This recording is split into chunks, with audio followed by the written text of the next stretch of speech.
It's time now for Voices of the Region. Each week we hear from a journalist in our broadcast area about the stories they're reporting. This week, Heidi Holtan of KAXE Radio is our guest.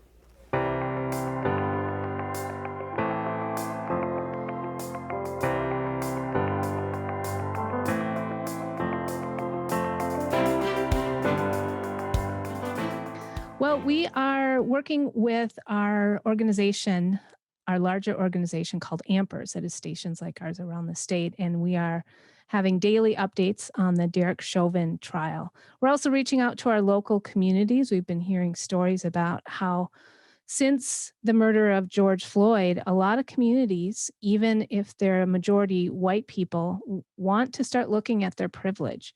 And I've touched base with a group in Brainerd that has a book club.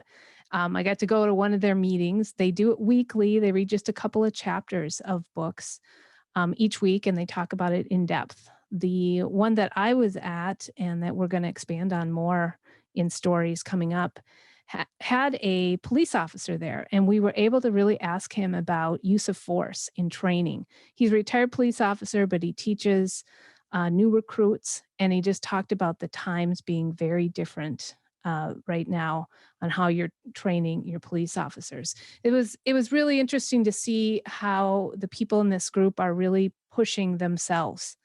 That hasn't been easy, but they want to kind of keep this work going. And I saw that recently the Minnesota Extension Service has taken on racism and becoming anti-racist as one of their main goals, and that includes 4-H groups. So it's a story that we'll continue to cover and hopefully bring people lists of books that they can read. There's a lot going on each and every day, and so it's just a good way to have a snippet to know about this case in our state that is making international news. We have a new segment called Visiting in the New Norm. Things are different, and we're starting to move through the pandemic. Certainly not over yet, but things are getting much better with the increase in vaccines. And we're learning a lot, and it's really exciting to hear that some businesses, some places are wanting to help their employees. They know how hard they've worked in this last year, and they realize that even if there isn't a new minimum wage nationally, that they can do that in their organizations. Alan Roy has been very vocal about this, and we'll be talking with him in weeks to come. He's from the White Earth Nation, and they have increased all the employees of the White Earth Nation, whether they're tribal members or not, up to $16 an hour.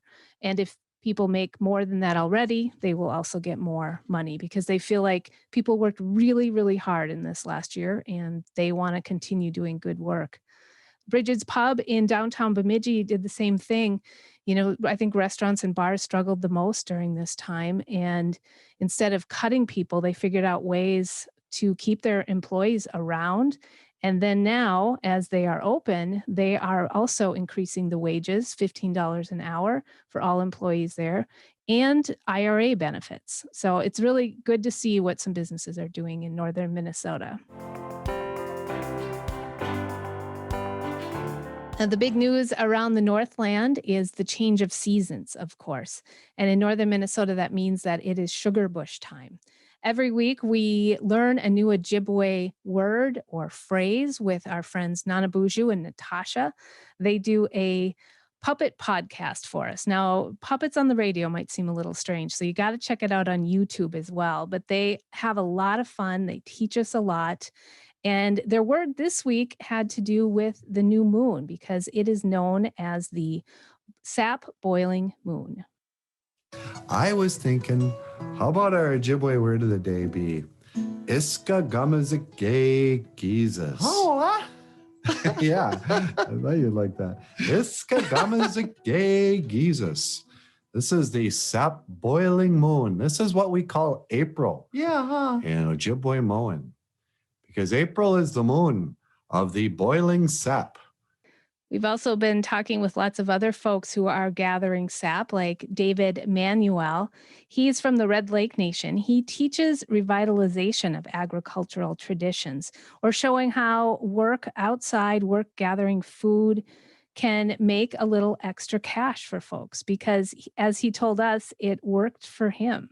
I was kind of in a tough spot one year, and I put every red cent into my sugar bush equipment, and it was a roll of the dice. And I came back really flush.